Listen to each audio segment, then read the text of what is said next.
हरे नमः। धर्माचा जणू मूर्तिमान पुतळा भासे जना भूवरी, दीक्षा देऊनी जो जगतिया बद्धास हो धरी। वाणीने वदता भागवती कथा, व्यासा प्रति भासला तो हा गुरु श्री जनार्दन असा। पाटांगणी शोभला सद्गुरुनाथ हरे नमः। भगवान वेदव्यास वर्णन करून सांगू लागले आणि सूत शौनकादिकाला सांगतात। याप्रमाणे भीष्माचार्य यांनी भगवंताची स्तुती केली आणि अनवद्य अशा प्रकारची रती प्राप्त मला व्हावी, ज्यामुळं अशा प्रकारची भक्ती की जी कोणत्याही फळाची अपेक्षा करत नाही, मोक्षाची सुद्धा अपेक्षा करत नाही, ती भक्ती, ती रती या ठिकाणी भीष्माचार्यांनी जी रती मागितली, जी प्रेम मागितलं, जी भक्ती मागितली, ती अनवद्य अशा प्रकारची आहे, फलाभिसंधी रहित अशा प्रकारची भक्ती मागितलेली आहे। आणि ज्या वेळेला त्यांनी आपल्या प्रार्थनेमध्ये म्हटलंय की एखादा सिंह ज्याप्रमाणे हत्तीवर धावून यावा, त्याप्रमाणे हे भगवंता तू माझ्या अंगावर धावून आलास, पण त्यांनी मला तू परम अर्थाने कृपा प्रसादच प्राप्त माझ्यावरती केला आणि या वेळेला अर्जुनाचंही रक्षण केलं आणि माझ्याही प्रतिज्ञेचं रक्षण केलं। अशा दुहेरी गोष्टी तू एकाच वेळेला केल्यास।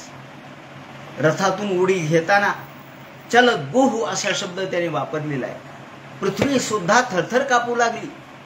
या वेळेला श्रीकृष्ण क्षणभर विसरले की आपण मानव अवतारामध्ये आहोत, मानव रूपात आहोत, हे क्षणभर विसरले आणि अमानवी अशा स्वरूपाची, ज्याला आपण प्रत्यक्ष भगवंताची सर्व शक्ती पणाला लावून त्यांनी रथाच्या खाली उडी मारलेली होती। या वेळेला चलत गुहू असा शब्द भागवतकार वापरतात। पृथ्वी थरथर थरथर कापू लागलेली आहे। तेव्हा असं भगवंताचं जे काल स्वरूप आहे, त्या काल स्वरूपाचं दर्शन भीष्माचार्यांनी घेतलं आणि त्याच्यामधलं त्या अशा भगवंताशी माझी अनवद्य रती, अप्रतिहत रती माझी राहावी अशा प्रकारची अपेक्षा व्यक्त केली। भीष्माचार्यांचं निर्याण झालं। प्रत्यक्ष भगवान समोर असताना त्याने डोळे मिटले, ही मोठी अलौकिक गोष्ट होती। आणि असे हे महान भागवतकार, महान भक्त, ज्याला आपण वैष्णव म्हणू, असे महान वैष्णव भगवंतामध्ये एकरूप झाले। त्यानंतर पुढे काय झालं याचं वर्णन ते करतात। भीष्माचार्यांचं हे वृत्त त्यांनी धृतराष्ट्राला आणि गांधारीला सांगितलं। हे सांगितल्यानंतर धृतराष्ट्र युधिष्ठिर कारयित्वा मुहूर्तम दुःखितो भवत, आणि क्षणभर दुःख केलं। माणसाने दुःख किती वेळ करावं हे भागवतकार सूचित करतात। क्षणभर करावं, जन्मभर दुःखच गुण आपल्या मनामध्ये ठेवू नये। जन्मभर दुःखाचाच विचार, तेच ते पुन्हा पुन्हा, तीच ती आठवण मनामध्ये ठेवू नये, कारण त्याने आपलं मन विदीर्ण होतं, व्यग्र होतं। त्यामुळं मुहूर्तम दुःखितो भवत, काही काळ, काही क्षण तेवढ्यापुरता माणसाचा वियोग झाला, एवढं दुःख माणसाने करावं आणि नंतर मात्र विसरून जावं, कारण पुढे पाहावं, पुढच्या जीवनाचा विचार करावा। शेवटी माणूस, आलेला माणूस काही राहत नाही, तो जातच असतो, हा निसर्गाचा नियम आहे। याप्रमाणे त्याने वर्णन केलंय। गांधारी पितरम सांत्वयामास गांधारींच्या तपस्विनी, गांधारी त्याप्रमाणे धृतराष्ट्र यांनाही हे वर्तमान सांगितलं आणि त्यांचं सांत्वन केलं। याप्रमाणे हा अध्याय इथं संपल्यानंतर शौनकांनी प्रश्न केला की महाराज युधिष्ठिर हा आपल्या भावंडासह कशा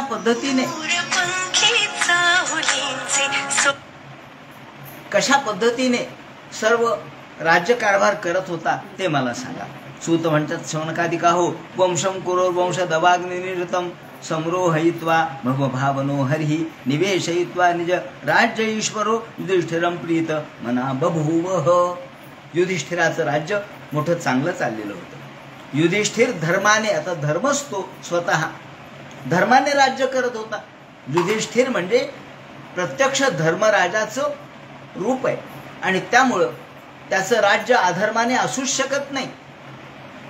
त्याच्या राज्यामध्ये राजावर अवलंबून आहे, राजावर अवलंबून आहे की प्रजेला सुख प्राप्त होतं की नाही. राजावर अवलंबून आहे. पाऊस योग्य पडला म्हणजे राजा चांगला आहे समजावं. कामंब वर्ष पर्जन्य हा शब्द वापरलाय. पर्जन्य पाऊस तुमच्या इच्छेप्रमाणे जेवढा पाहिजे तेवढा, गरजे एवढा. उगाच पाऊस पडला नुकसान झालं असं नको, पाऊस पडला लोक मेले असं नको.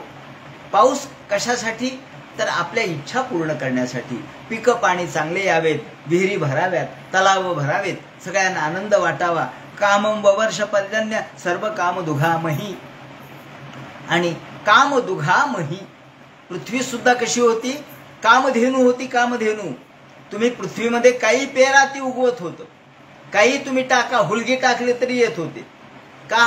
तर पृथ्वीला देखील आनंद प्राप्त झाला होता की धर्माचं राज्य म्हणल्यावर निसर्ग आनंदी होतो आणि धर्माचं राज्य नसेल तर निसर्ग कोपतो थोडक्यात. तेव्हा निसर्गाचा कोप हा अधर्माच्या राज्याचं प्रतीक आहे असं समजा. म्हणजे भागवतकारांनी ते सांगितले. शिशुसूक्ष्म व्रजा गावान, त्याचप्रमाणे गायी, त्याचप्रमाणे सगळ्या प्रकारचे जनावरं हे दूध दुभत्यांनी युक्त होते.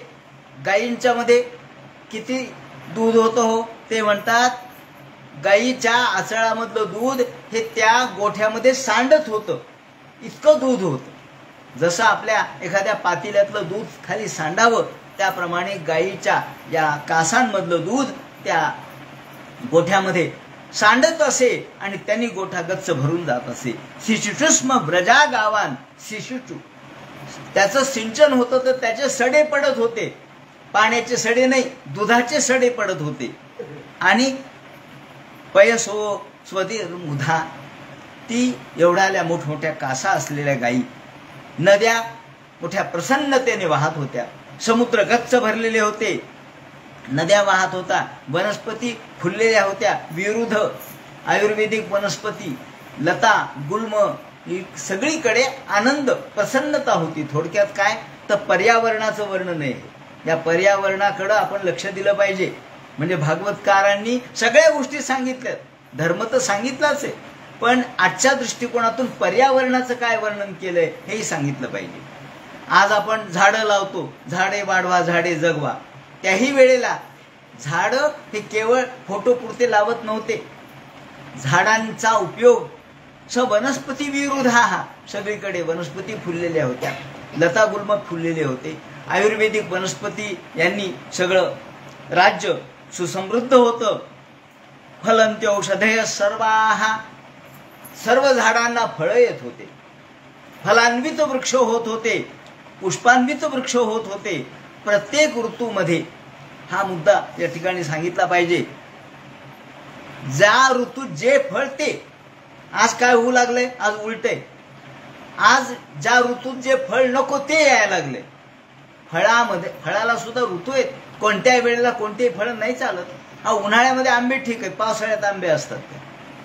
ज्या वेळेला जी गोष्ट पाहिजे त्या गोष्टी त्या त्या वेळेला जर आल्या तर त्या फळांमध्ये सुद्धा पोषणाचे गुणधर्म येतात, नाही तर विषाचे गुणधर्म येतात.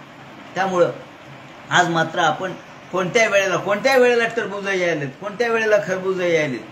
ज्या ज्या वेळेला ज्या ऋतूमध्ये जे फळ सांगितलंय त्या ऋतूलाच, त्या ऋतूमध्येच त्या फळाचा अर्क तो आपल्याला समृद्धिकारक असतो, जीवनधारक असो. आणि त्यामुळं या सगळ्या गोष्टीमुळं नाधयो व्याधय क्लेश आधी नव्हत्या, व्याधी नव्हत्या. आधी म्हणजे मानसिक रोग नव्हते, मनोरुग्ण कुणी नव्हते, व्याधी नव्हत्या. सगळे दवाखाने रिकामे पडले होते आणि आज सगळे दवाखाने भरलेले आहेत. पहा तुम्ही कोणत्या दवाखान्यात जा, गर्दीच आहे, प्रवेश मिळत नाही. बसावं लागतं, गर्दी जिकडं पाहावं तिकडं रोग्यांची गर्दी, आणि त्या रोग्यांची नाना प्रकारचे रोग, नाना प्रकारची त्यांची दुःस्थिती ती ऐकताना ती पाहताना मन द्रवित होतं. म्हणून नाधयो व्याधयो आधी नव्हत्या, मानसिक रोग नव्हते, शारीरिक रोग नव्हते, क्लेश नव्हते, सगळेजण आनंदी होते. रोग नाही, राई नाही, मानसिक क्लेश नाहीत, कमीपणा नाही, संसारात कमीपणा नाही, पैसे भरपूर, त्याचप्रमाणे सगळ्या प्रकारची सुख समृद्धी, वेळेवर पाऊस पडणे, पाणी वेळेवर, अन्नधान्याची मुबलकता, स्वस्ताई, अन्नधान्याची मुबलकता म्हणून स्वस्ताई, त्याचप्रमाणे गाई, गोरे, दूध, दुभते जनावरं, म्हशी सगळ्या गोष्टी होत्या, आणि सगळ्या प्रकारच्या समृद्धीने युक्त असं राज्य धर्मराजाचं चाललेलं होतं. आणि धर्मराज आपल्या भावांच्या सोबत सगळं राज्य करत होता, त्यामुळे भीमाकडे संरक्षणाची जबाबदारी होती.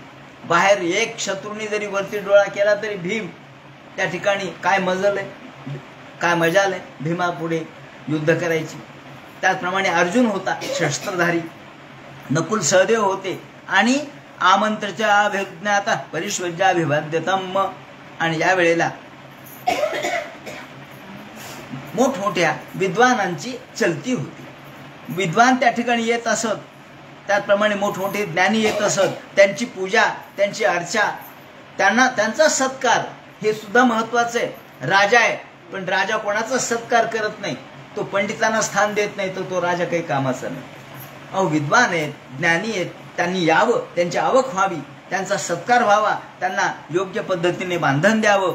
आरोह कथयो, ते म्हणतात कुठेही दुःख नव्हतं. सुभद्रा, द्रौपदी, कुंती, आणि या वेळेला सुभद्रा आहे, द्रौपदी आहे, कुंती, त्याचप्रमाणे या त्यांच्या पांडवांची सून विराट तनया तथा, ही या सगळ्या गोष्टी मोठ्या आनंदाने सगळं राज्य चाललेलं असताना गांधारी, धृतराष्ट्र हे सगळे त्या ठिकाणी होते, आणि वृकोदर होता, धौम्य होते, आणि भगवंतांनी सर्वांना बोलवून घेतलं.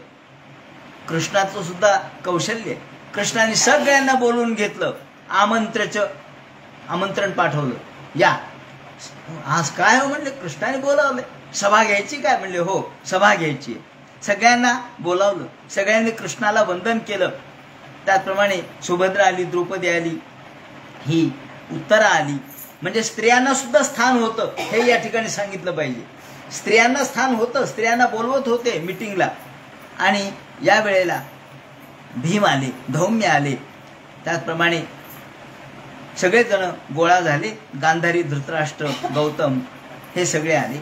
आणि आल्याबरोबर कृष्णाने सांगितलं, बस झालं, आता खूप दिवस झाले, मला असं वाटतं की आता ही द्वारकेला लोक माझी आठवण करू लागलेले. द्वारका सोडूनही फार दिवस झाले, माझ्या आईवडिलांची मला चिंता आहे, त्याचप्रमाणे त्या ठिकाणचं राज्य कसं चाललंय मला सारखे निरूप येऊ लागले, तेव्हा आता मला वाटतं जावं. असं म्हणल्याबरोबर सगळ्यांचे चेहरे बारीक झाले. सगळ्यांच्या चेहऱ्यावर एक विरहाचं दुःख प्रत्येकाच्या चेहऱ्यावर दिसू लागलं. अहो कीर्त्यमानम यशो यस्य कृतादन्य, भगवान गोपाल कृष्णाच्या सोबत इतके दिवस आपण राहिलो. पार्था, अर्जुनाची अवस्था तर विकल झाली, कारण अर्जुन हा कृष्णाच्या सोबतच कायम असे. नाही, कृष्णा तुमच्याशिवाय मला क्षणभर देखील राहणार नाही. तुमच्या सोबत मी सगळ्या काही गोष्टी केल्या. अहो उठलं की तुमचं दर्शन घ्यायचं, उठलं की तुम्हाला पाहायचं, तुमच्या सोबत राहायचं, तुमच्या सोबत जेवायचं, तुमच्या सोबत गप्पा मारायचा, तुमच्या सह बाहेर जायचं, तुमच्या सह युद्ध केलं, आणि झोपलो सुद्धा तुमच्या सोबतच.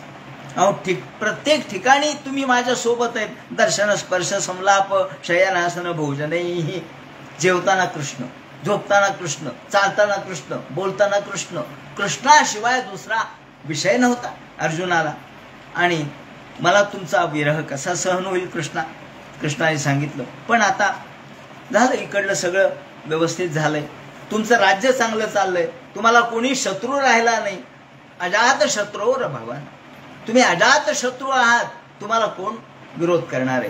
तुमच्या सगळ्या सीमा सुरक्षित आहेत आणि तुमचं राज्य चांगलं चाललंय. तेव्हा आता मी जाण्याची तयारी करा असं म्हणल्याबरोबर सगळ्यांनी श्रीकृष्णाचा रथ सिद्ध केला आणि सगळ्या लोकांना कंठ दाटून आला, अश्रू दाटून आले. सगळ्यांच्या मनामध्ये भगवंताचा स्नेह होता. तो स्नेह भगवंताच्या संदर्भातला त्यांच्या अंतःकरणातून कंठामध्ये आणि कंठातून डोळ्यामध्ये दाटून आला. त्यांना बोलवे ना निरुंध उद्ग्र बाष्प कंठ दाटून आला. डोळ्यामधून अश्रू येऊ लागले आणि निर्यात्या गाणार नो भद्र मिती स्यात बांधव स्त्रिया. भगवान गोपालकृष्ण जाणार, त्यांना आता आपल्याला निरोप द्यायचा आहे. इतके दिवस ते इथं राहिले, युद्ध झालं, सगळं झालं आणि आपलं हे हस्तिनापूर आता शांत आहे असं म्हणल्यानंतर युधिष्ठिराने त्या ठिकाणी मोठमोठे वाद्य बोलावले आणि मृदंग वाजू लागला, शंख वाजू लागला, भेरी वाजू लागल्या, वीणा वाजू लागली, पणव, गोमुख हे वाद्य आहेत मोठमोठे. घंटी वाजू लागल्या, घंटाद्या मोठमोठ्या घंटांचा आवाज होऊ लागला, दुंदुभे वाजू लागल्या आणि हा आवाज ऐकल्याबरोबर गावात लोकांना कळलं. का हो म्हणले, कशाचा आवाज आहे, कशाचा आवाज आहे? हो म्हणले, गोपालकृष्ण निघाले. कृष्ण निघालेत म्हणल्याबरोबर जी लोकांची गर्दी कर्णोपकरणी नुसत्या घंटाच्या आवाजाने, या सगळ्या वाद्यांच्या आवाजाने सगळ्या गावाला कळालं.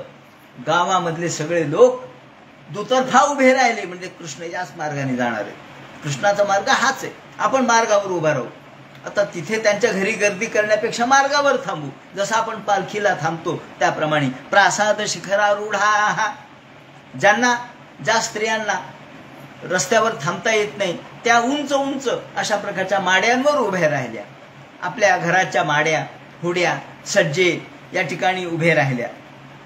प्रासाद शिखरारूढा, उंच उंच शिखरावर उभ्या राहिल्या. कुरु नार्यो दिदृक्षया. आता या ठिकाणी या अध्यायामध्ये त्यांनी हस्तिनापुरामधल्या सगळ्या स्त्रियांचं मनोगत व्यक्त केलं. हस्तिनापुरातल्या स्त्रियांना काय वाटलं हे मनोगत व्यक्त करताना मोठी सूक्ष्मता भागवतकारांनी वापरली आहे, ती बघू आपण काय आहे ती. या वेळेला श्रीकृष्ण त्यांचा रथ सिद्ध केलेला होता. त्याच्यावरती त्या रथावर लोकांनी फुलं टाकायला सुरुवात केली. कुणी फुलं टाकू लागले, त्याचप्रमाणे कुणी अक्षता टाकू लागले. तिथे सगळ्या स्त्रिया लोक हातामध्ये उत्तम अशा प्रकारच्या माळा घेऊन उभे होते. आपल्या दाराच्या समोर मंगल कलश त्यांनी ठेवले. सीतातपत्रम जग्राह. आणि या वेळेला कुणी काय काय केलं होतं याचं वर्णन त्या ठिकाणी केलेलं आहे. कृष्णाच्या या रथामध्ये कृष्ण जेव्हा बसले त्यावेळेला कुणी कशा पद्धतीने कोण कोण काय काय करत होतं याचं वर्णन त्यांनी केलेलं आहे. श्रीकृष्ण रथात बसल्याबरोबर अर्जुनाने काय केलं, सात्यकीने काय केलं, त्याचप्रमाणे उद्धवाने काय केलं, प्रत्येक जण काय करत होता याचं वर्णन करताना ते म्हणतात की भगवान गोपालकृष्ण हे ब्रजस्त्रिया त्यांची वाट पाहत एका ठिकाणी थांबलेल्या आहेत. प्रत्येक आपापल्या माड्या हुड्यांवर थांबलेल्या आहेत आणि भगवान गोपालकृष्ण आतपत्र म्हणजे उन्हापासून रक्षण करणे. आतपत्र उन्हापासून रक्षण करणारी अर्थात छत्र्या. थोडक्यात अर्जुनाने छत्र धरलेलं होतं. हे छत्र पांढरं शुभ्र अशा प्रकारचं छत्र होतं. सीतातपत्र, सीत म्हणजे पांढरं. सीतातपत्रम जग्राह मुक्ता दाम विभूषितम. या छत्राला मोती लावलेले होते. मोती सगळ्या बाजूंनी मोती लखडलेले होते. मोत्यांनी लावलेलं. मोती पांढरेच असतात आणि छत्रे पांढरच होतं. भगवान गोपालकृष्णाला ऊन लागू नये, पाऊस लागू नये म्हणून पांढरं स्वच्छ असं छत्र त्या ठिकाणी धारण केलेलं ते अर्जुनाने धरलं होतं. त्याप्रमाणे अर्जुनाला गुडाकेश असं म्हटलंय. गुडाकेश म्हणजे काय? झोपेवर ज्याचं नियंत्रण आहे त्याला गुडाकेश म्हणतात. गुड या शब्दाचा अर्थ गुडा म्हणजे झोप. आणि कृष्णाला सुद्धा गुडाकेश असे नाव, कारण वाकडे केस, कृष्णाचे सुद्धा कुरळे केस होते आणि अर्जुनाचेही कुरळेच केस होते. त्यामुळं अर्जुनाला दोन अर्थाने हे नाव दिसतं. त्यानंतर हातामध्ये पंखे घेतलेले होते. व्यजन, कृष्णाला उकडू नये म्हणून व्यजन हातामध्ये घेतले होते. पंखे ते उद्धव आणि सात्यकी यांनी घेतले होते. आणि ब्राह्मणांचे वेदघोष सुरू होते. उद्धव सात्यकश्चैव व्यजने परमाद्भुते विकीर्यमाण कुसुमैर. सगळे लोक त्या ठिकाणी अहो फुलांचा नुसता वर्षाव चाललेला होता. टोपलेच्या टोपले फुलं भगवंताच्या या रथावर पडत होते. आणि रस्त्यावर सुद्धा सगळीकडे फुलं अंथरले होते. कृष्णाचा रथ हा काय साध्या रस्त्यावरून डांबरी रस्त्यावरून जाणार आहे काय? सिमेंट रोडवरून नाही. सगळ्या रस्त्यावर फुलं अंथरले होते. फुलांच्याच गाद्या होत्या. आणि याप्रमाणे अश्रूहितां सा शिशसत्याः तत्र तत्व विजयरिताः. जिथे तिथे ब्राह्मण मंत्रघोष करत होते. ब्राह्मणांचे मंत्रघोष चाललेले, वाद्य चाललेले, मोठमोठे दुंदुभी, त्याचप्रमाणे घंटा, शंख यांचे नाद चाललेले. आणि अन्योन्यामासीत संजल्प. इथं आता त्यांनी सांगायला सुरुवात केली की आता भागवतकारांनी किती गोष्टीकडे लक्ष दिले पहा. एका वेळेला किती गोष्टी, जसं नाटकामध्ये असतात त्याप्रमाणे इकडं काय चाललंय, तिकडं काय चाललंय, तिकडं काय चाललंय. या वेळेला सगळ्या स्त्रिया एकमेकांशी बोलतायत. आता स्त्रिया काय बोलतायत त्याचं वर्णन भागवतकारांनी केलंय. अन्योन्यमासीत, एकमेकीशी बोलू लागल्यात. संजल्प म्हणजे बोलू लागल्यात. काय बोलू लागल्यात? अहो काय गोपाल कृष्णाचं वैशिष्ट्य आहे. पहा ना त्याचं रूप, पहा त्याचं सौंदर्य, पहा त्याचा पराक्रम. सगळ्या स्त्रिया कौरवेंद्र पुरस्त्रीणाम, त्या पुरामधल्या, त्या ठिकाणच्या हस्तिनापुरामधल्या सगळ्या स्त्रिया श्रुती मनोहरा. आता या ठिकाणी श्रुती मनोहरा असा जो शब्द वापरलाय तो दोन अर्थाने. एक म्हणजे त्या ज्या बोलतायत ते कानाला ऐकावंसं वाटणारं बोलतायत, कानाला गोड वाटणारं बोलतायत, श्रुती मनोहर. आणि या ठिकाणी टीकाकारांनी असं म्हटलंय की श्रुती मनोहर म्हणजे काय, तर हे ज्या बोलतायत ते श्रुतीचंच वचन आहे, म्हणजे वेदच बोलतायत, वैदिक ज्ञानच सांगू लागल्यात. श्रुती मनोहरा. श्रुती शब्दाने एकीकडे श्रुती म्हणजे वेद किंवा श्रुती, आणि दुसरीकडे श्रुती म्हणजे कानाला गोड वाटणारं, कानाला गोड वाटणारं. आणि श्रुती मनोहर म्हणजे प्रत्यक्ष वेदाचं सूत्र, वेदाचं सूक्त या ठिकाणी त्या गातायत असं वाटतंय. आणि त्या काय म्हणू लागल्या? आता या पूर्ण अध्यायामध्ये त्यांचं जे विवरण केलेलं आहे, सुरुवातीला भगवान गोपाल कृष्ण म्हणजे परमात्मा आहेत, ते अलौकिक पुरुष आहेत, ते भगवान आहेत, विश्वनियंते आहेत म्हणून सुरुवातीला स्तुती केलेली आहे. सगळे जगाच्या पालन संहार करणारे आहेत आणि त्याच्या शक्तीनेच सगळं चाललेलं आहे अशी सुरुवातीला या ठिकाणी मांडणी केलेली आहे. हे भगवान प्रत्यक्ष स एव भूयो निजवीर्य चोदिताम, हा प्रत्यक्ष भगवान आहे बरं का, असं एकमेकीशी बोलू लागलं. हा प्रत्यक्ष ईश्वर आहे, यांच्यामुळे हे सगळं युद्ध घडलं.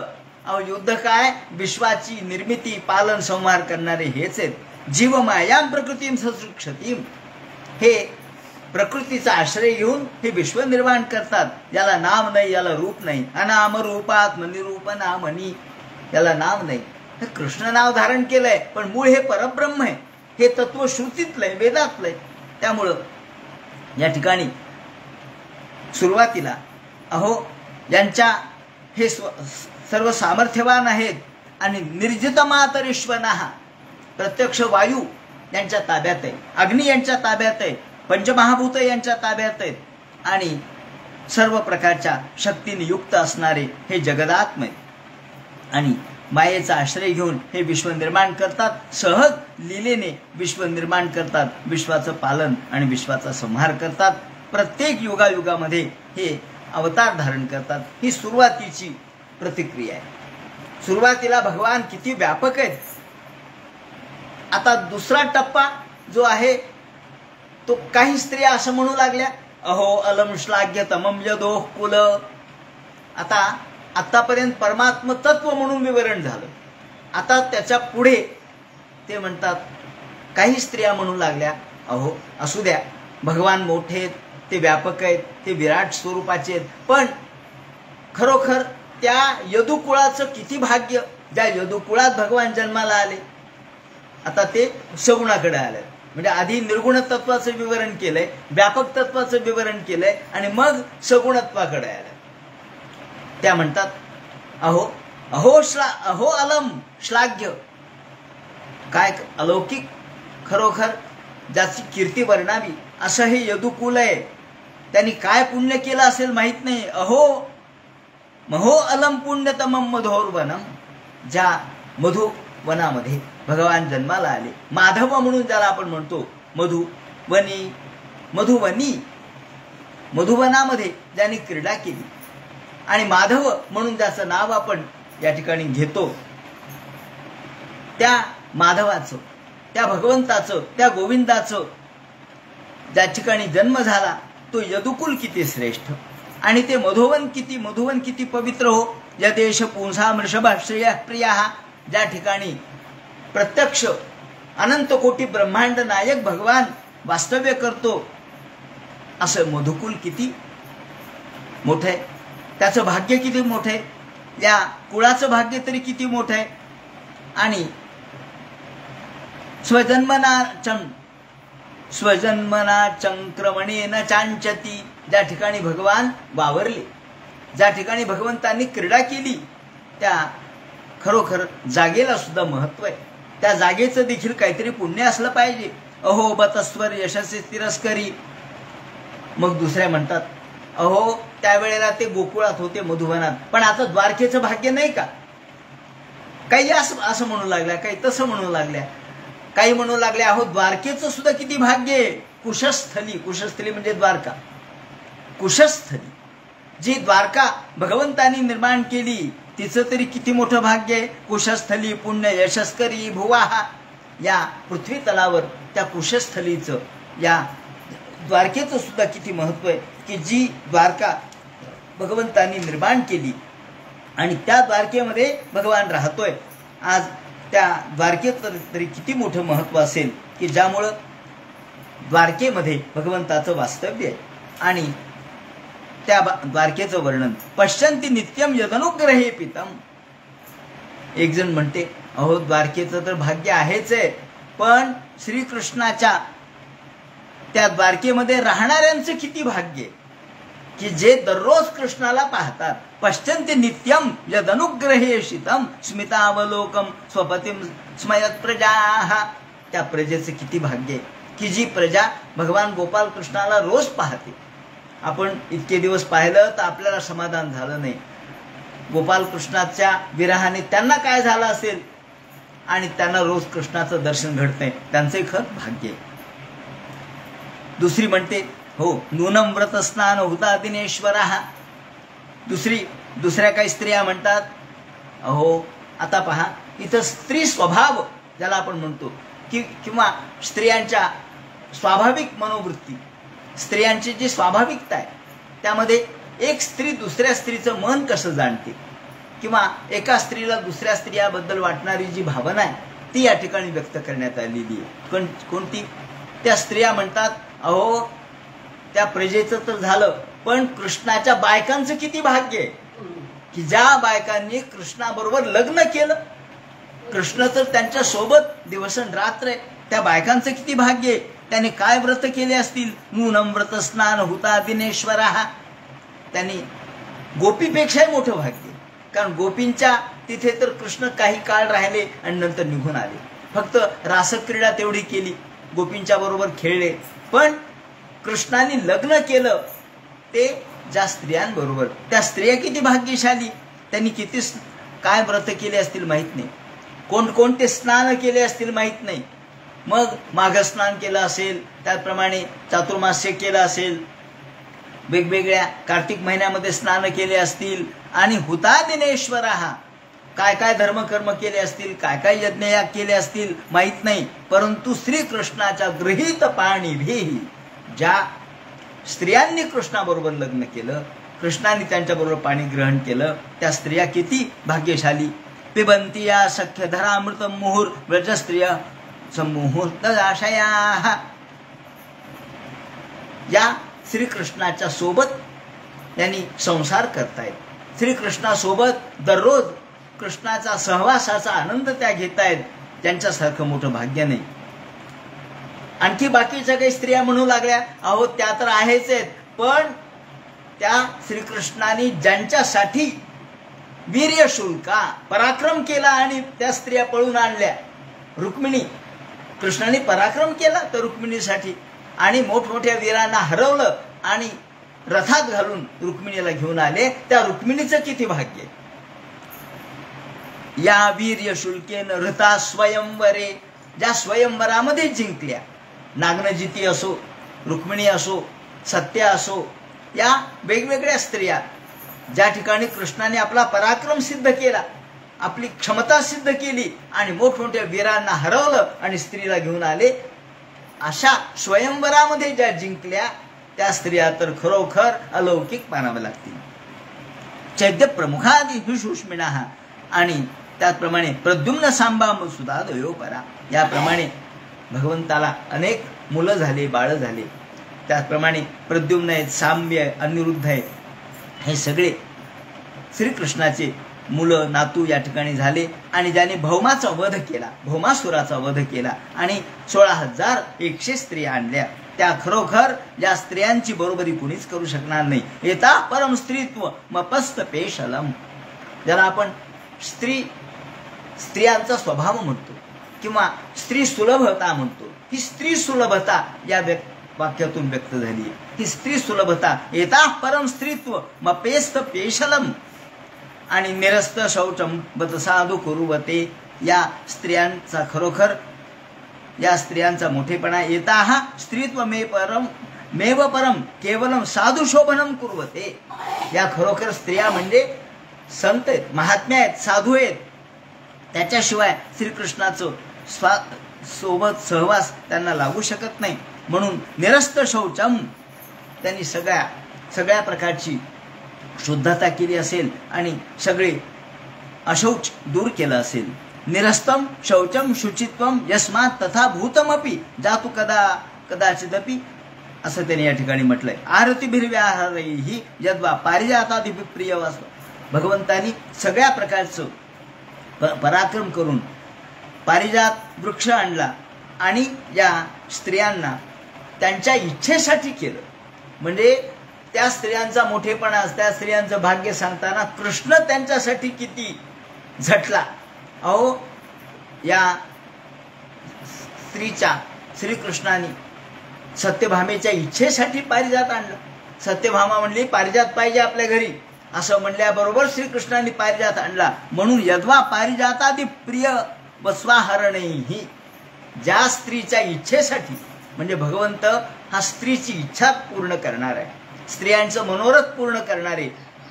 म्हणजे स्त्रिया भगवंतावर प्रेम करतात हे तर ठीकच आहे, पण कृष्ण सुद्धा सगळ्या स्त्रियांवर समान प्रेम करतो, हेही महत्वाचं आहे. आणि म्हणून या सर्व स्त्रियांचं महात्म्य खरोखर एवं विधा गदंतीनाम सगिरः पुरयोषिताम, अशा पद्धतीने स्त्रिया बोलू लागल्या. सुरुवात कुठून केली आहे? भगवान गोपाल कृष्ण म्हणजे प्रत्यक्ष परमेश्वर आहे, ज्यांनी मायेचा आधार घेऊन सगळं विश्व निर्माण केलं, पालन आणि संहार करतो, इथून सुरुवात केली आहे. नंतर हळूहळू या आमच्या पूर्ण यदुकुलाचं भाग्य सांगितलं, यदुकुलाप्रमाणे मधुवनाचं भाग्य सांगितलं, मग द्वारकेचं सांगितलं. द्वारकेचं सांगितल्यानंतर तिथल्या प्रजेकडून त्यांच्या बायकांकडे आणि बायकाकडून रुक्मिणी प्रमुखांच्याकडे, म्हणजे अशा पद्धतीने स्थूलाकडून सूक्ष्माकडं, मोठ्याकडून लहान्याकडं. पत्राचा प्रवास कसा होतो? पत्राचा प्रवास असाच होतो. तुमचं पत्ता लिहिलेला असतो, पण आधी कोणतं हो? मग कुठं? आधी बीड.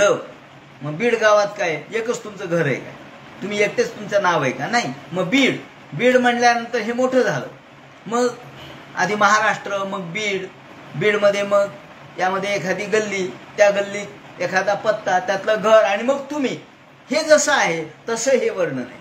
याप्रमाणे करत करत करत मूळ भगवंताच्या सगुण रूपामध्ये आज सगळे लोक कसे तल्लीन झाले त्याचं वर्णन केले. निरीक्षणे नार्भ्यन्ते, त्याप्रमाणे भगवान गोपालकृष्ण यांच्या नुसत्या पाहण्याने लोक मुक्त झाले. ते म्हणतात भगवंताच्या निरीक्षणे नाभिनंद, कृष्णाच्या नुसत्या पाहण्याने लोकांना आनंद होत होता म्हणे. कृष्णाने नुसतं पाहिल्याबरोबर काय समाधान मिळत होतं की ज्या समाधानाला तुलना नाही. म्हणून ते म्हणतात भगवान गोपालकृष्णाने ज्या क्रीडा केल्या, भगवंतानी जे स्वरूप धारण केलं, ईक्षतां क्रिया, हा भगवंताच्या प्रत्येक गोष्टीने लोकांना मुक्त केलं. भगवंताने असं काही रूप धारण केलं होतं की ज्या रूपामुळे निर्मुक्ता लोचनम नृणाम, जगामधल्या कोणत्याही सौंदर्याकडे पाहायची इच्छाच होऊ नये असं रूप धारण केलं होतं भगवंताने. म्हणून निर्मुक्त्या लोचनम नृणाम, लोकांच्या लोचनाला, लोकांच्या नयनाला मुक्ती प्राप्त व्हावी म्हणून भगवंताने असं रूप धारण केलं होतं. म्हणून ते म्हणतात निर्मुक्ता लोचनम नृणाम. भगवंतानी असं रूप धारण केलं होतं की दुसऱ्या कुठल्याही वस्तूकडे पाहण्याची माणसाला इच्छा होऊ नये आणि त्यांचे नेत्र मुक्त व्हावेत. त्याचप्रमाणे भगवंतांनी अशा काही क्रीडा केल्या की ज्यामुळे लोकांना मुक्ती प्राप्त झाली. त्यांच्या चालण्याने, त्यांच्या बोलण्याने, त्यांच्या पाहण्याने, त्यांच्या ईक्षणाने सुद्धा, अभिनंदनाने आणि स्मिताने सुद्धा, नुसत्या हसण्याने सुद्धा लोकांना मुक्त केलं. अजून काय पाहिजे. ते म्हणतात भगवंतांनी विविध पद्धतीने एवं विधा विचित्रा गिर सस्मितिनिरीक्षणाविनंदे हरिर्ययौ, याप्रमाणे या सगळ्या स्त्रिया बोलू लागल्या. भगवान हे अजात शत्रू आहेत, परेभ्य शंकित असते आता चतुरंगिणी. आणि इकडे युधिष्ठिराचं वर्णन केलं. युधिष्ठिराने भगवंतासोबत चतुरंग सेना दिली. का दिली? भगवंतावर कोणी आक्रमण करू शकणार नव्हतं हे खरंय, पण राजाचं कर्तव्य काय असतं? उगाच पाठवून द्यायचं का, चालला तर जा तुम्ही? नाही नाही नाही, माझी सेना तुमच्या सोबत आहे, तुम्हाला थोडा जरी त्रास झाला तरी माझी सेना तुमचं रक्षण करील. म्हणून राजाचं कर्तव्य काय असतं ते दाखवलंय. कृष्णाला तर कोणाच्या सोबतीची गरजच नव्हती, पण चतुरंग सेना सोबत दिली. घोडे, हत्ती, रथ, पायांदळ सगळं दिलं. का? तर स्नेहात प्रायुक्त, प्रेमाच्या द्वारे, प्रेमाने कृष्णावर एवढं प्रेम होतं की या प्रेमाद्वारे श्रीकृष्णाला त्यांना सोडवणं शक्य नव्हतं. आणि मग अथ दूरागता शौर्य कौरवान्विरहा तुरान, आणि कृष्ण तिथून निघाले. त्या रथातून निघता निघता निघता लोकांचा नमस्कार, कोणाला आशीर्वाद देणे, कोणाच्या माळा स्वीकारणे, कोणाची पूजा स्वीकारणे, याप्रमाणे करत करत करत त्या रस्त्यावरून जाताना कितीतरी वेळ लागला. कारण गर्दीच एवढी होती. वरती स्त्रिया थांबलेल्या होत्या, खाली लोकांची गर्दी होती, ब्राह्मण मंडळी होती. आणि जाता जाता पूजन घेत घेत, लोकांचा सत्कार स्वीकारत लोकांना, ठीक आहे आता येतो मी, तुम्ही शांत व्हा, बसा, काळजी करू नका, याप्रमाणे सांगत सांगत सन्निवर्त्य दृढम स्निग्धा निवर्ततो. स्नेह काही तसा सुटत नाही, पण तरी सुद्धा त्या नगरीतल्या लोकांवर प्रेम केलं कृष्णाने. त्या हस्तिनापुरावरती प्रेम केलं. त्या हस्तिनापुरातले लोक भगवंताला दर्शन घेण्यासाठी त्या सगळ्या पूर्ण दुतर्फा थांबलेले होते. तिथून हळूहळू हळू भगवान गोपालकृष्ण निघाले. आणि या वेळेला गोपालकृष्णाच्या या कुरुजांगल पांचाल मग गावातून बाहेर पडले. ते तिथून पुन्हा बाहेर पडले. कोणकोणते प्रांत त्यांनी पादाक्रांत केले ते सांगतात. कुरु म्हणजे हा कुरु नावाचा जो प्रदेश आहे तो जांगल नावाचा प्रदेश आहे. आता या ठिकाणी जांगल, कुरु, त्याचप्रमाणे पांचाल म्हणजे जिथून पांचाली ही द्रौपदी जिथून आली ती पांचाल प्रदेश. त्यानंतर शूरसेनांचा प्रदेश, त्यानंतर सयामुनान यमुनेच्या बाजूचा प्रदेश, ब्रह्मावर्त, कुरुक्षेत्र, त्यानंतर मत्स्य म्हणजे स्वतः हा जरासंध जिथे होता तो मत्स्य, आणि सारस्वता नथ, एवढे सगळे प्रदेश पार करत करत करत भगवान तिथून निघाले. आणि हे कोणकोणते प्रदेश या ठिकाणी पादाक्रांत केले ते आजच्या भाषेत सांगायचं झालं तर भगवंतांनी हस्तिनापूर म्हणजे दिल्ली, आजची दिल्लीकडून पंजाब, पंजाबकडून राजस्थान, राजस्थानाकडून मध्य प्रदेश, मध्य प्रदेशानंतर सौराष्ट्र, मग मारवाड, गुजरात आणि द्वारका, अशा पद्धतीने हा प्रदेश मरुधन्व, मरुधन्व म्हणजे वालुकामय प्रदेश, ज्या ठिकाणी राजस्थानचा प्रदेश आहे, ज्या ठिकाणी कमी पाणी आहे, असा मरुधन्व. हे सगळं करत करत करत भगवान आनर्तान भार्गवोपागात आनर्त देशाला, आनर्त नावाच्या प्रदेशाला आले. हा आनर्त प्रदेश म्हणजे एवढा सगळा सगळा जो प्रांत आहे, एवढे सगळे प्रांत किंवा एवढा सगळा जो प्रदेश आहे तो फक्त एका दिवसात पार केला. इतक्या वेगाने कृष्णाचे घोडे निघाले होते. एका दिवसामध्ये एवढा सगळा प्रदेश प्रादाक्रांत करून भगवान अनर्थ प्रदेशाला आले. त्यावेळेला नुकताच सूर्यास्त होत होता असं वर्णन आहे. नुकताच सूर्यास्त होत होता. सायं भेजे दिशम पश्चात गविष्ठो गाम गतस्तदा. गविष्ठ म्हणजे सूर्य. नुकताच सूर्याचा त्या समुद्रामध्ये प्रवेश होत होता. अर्थात संध्याकाळची वेळ झाली आणि त्या ठिकाणी आता हा सगळा समुद्रच आहे. श्रीकृष्णाची द्वारका समुद्रात आहे.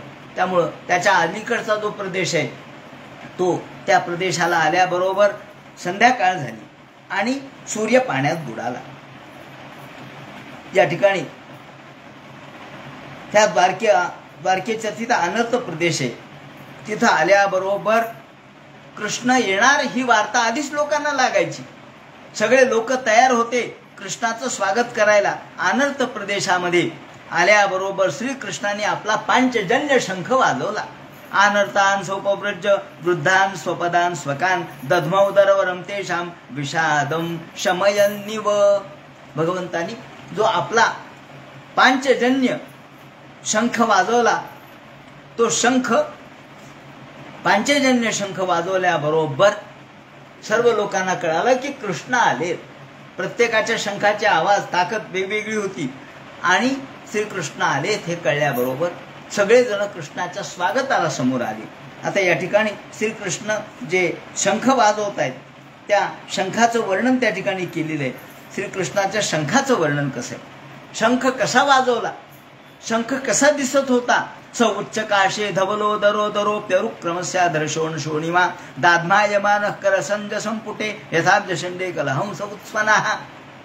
या सुंदर अशा प्रकारचा जो शंख भगवंतांनी घेतला होता तो पांढरा शुभ्र शंख होता. स उच्च काशे धवलो दरो दरो.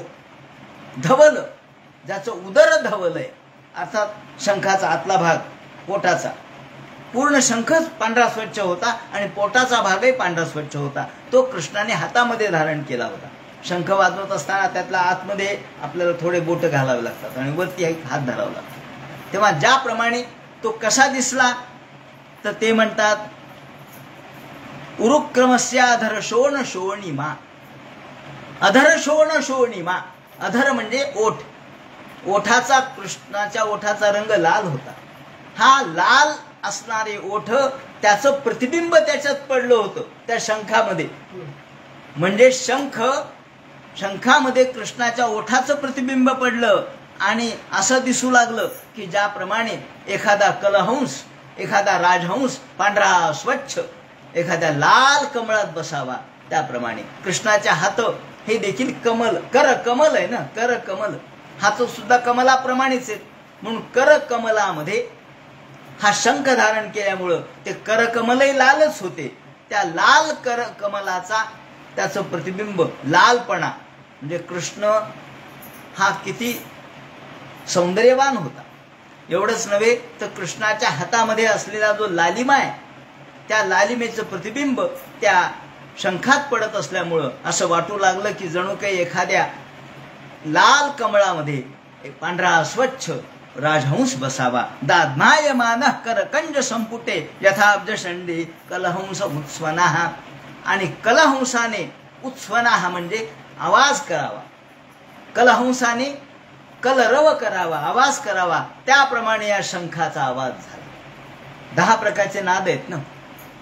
झाला दशविधनाद वाद्ये वाजती अंबरी, 10 प्रकारचे नाद आहेत. त्यापैकी शंखनाद हा एक वेगळा नाद आहे. शंखनाद वेगळा, झांजेचा नाद वेगळा, झिणी झिणी, किणी किणी, हे असं वर्णन आहे आपल्या योगशास्त्रामध्ये. प्रत्येकाचे नाद वेगवेगळे आहेत. घंटीचा नाद वेगळा असतो, झांजेचा नाद वेगळा असतो, शंखाचा नाद वेगळा असतो. याप्रमाणे उत्स्वना हा जो नाद आहे तो शंखाचा नाद आहे. आणि त्या शंख नादामध्ये जणू काही एखाद्या कलाहंसाने कलरव करावा त्याप्रमाणे हा शंख भगवंताने वाजवला. आणि ते ऐकल्याबरोबर तमपश्रुत्य निनदम जगत भय भयावहम. तुम्ही म्हणाल एवढा शंख वाजवला, मग भया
जे कंटक आहेत, काट्यासारखे आहेत, त्यांचं निर्दालनच केलं पाहिजे. का? त्याला ठेवून कसं चालेल? तुम्हाला धान जर चांगलं यायचं असेल तर तण काढावंच लागेल ना, नाही तर तणच सगळं शेत खाऊन जाईल. म्हणून तण काढावंच लागतं. वाईट लोकांना बाजूला काढावंच लागतं, त्यांना मुळापासून बाजूला काढावं लागतं, खुरपण करावीच लागते, तरच धान चांगलं येतं, तरच सज्जन लोक टिकतात, नाही तर टिकणार नाही. म्हणून ते म्हणतात भगवंताच्या या नादाचा, शंखनादाचा आवाज ऐकल्याबरोबर लोकांना, सद्लोकांना, संतांना आनंद झाला आणि दुष्टांना भीती वाटली. प्रत्युद्यो प्रजा सर्वा भर्तृदर्शन लालसाहा तत्रोपनीत बलयोर. आणि मग भगवान गोपाल कृष्ण हे आनर्तप्त देशातून द्वारकेमध्ये आले. द्वारकेत आल्याबरोबर प्रत्युत्फुल्लमुखा प्रोचुर हर्ष गदगदया गिरा पितरम सर्व सुरद मवितार मिवार्भका. आता भगवान गोपाल कृष्ण द्वारकेत आले. द्वारकेत आल्याबरोबर सर्व लोकांनी त्यांचं जंगी स्वागत केलं. सगळे लोक द्वारकेच्या बाहेर येऊन थांबले होते. अहो, कृष्ण येणार हे कळल्याबरोबर सगळ्यांची गडबड झाली. प्रद्युम्न, अनिरुद्ध, अरे चला कृष्ण यायले, देव यायले, आपले वडील यायलेत म्हणून, बलराम दादा त्यांना आपला भाऊ यायलाय म्हणून गडबड झाली. आणि बलराम दादाने सांगितलं, जा रे सगळ्यांनी सामोरं, या कृष्ण यायलेत तर त्यांना सामोरं गेलं पाहिजे. आणि भगवान गोपाल कृष्ण यायलेत, देव तर आहेतच, पण ज्यांनी एवढं प्रचंड महायुद्ध जिंकलं त्याचं स्वागत नको का करायला? आपण एखाद्या स्पर्धेत आपल्याला यश मिळालं तर स्वागत करतो, त्याचा सत्कार करतो, हार घालतो. इथं तर महाभारती युद्ध जिंकून हातात शस्त्र न घेता दुष्टांचा नाश केला आणि पुन्हा धर्माचं राज्य स्थापन करून आलेत, विजय मिळून आलेत. विजयश्री घेऊन आलेत, म्हणून भगवंताचं स्वागत करण्यासाठी बलराम दादासह सगळे त्या ठिकाणी आले आणि त्यांनी आपल्या त्या द्वारकेच्या तिथे त्यांना सामोरे गेले, स्वागत केलं. आता समोर आल्यानंतर भगवान प्रत्येकाला कशा पद्धतीने समोर येतील, प्रत्येकांचं स्वागत कसं स्वीकारतील, त्यांना कसं आश्वासन देतील, कोणाला नमस्कार कसा करतील आणि प्रत्येकाच्या पद्धतीप्रमाणे प्रत्येक जणांना भगवान कसे दिसतील याचं वर्णन जे करतील ते उद्या सांगण्यात येईल. हरे नमः. पुंडलिक वरदे हर विठ्ठल. सीता का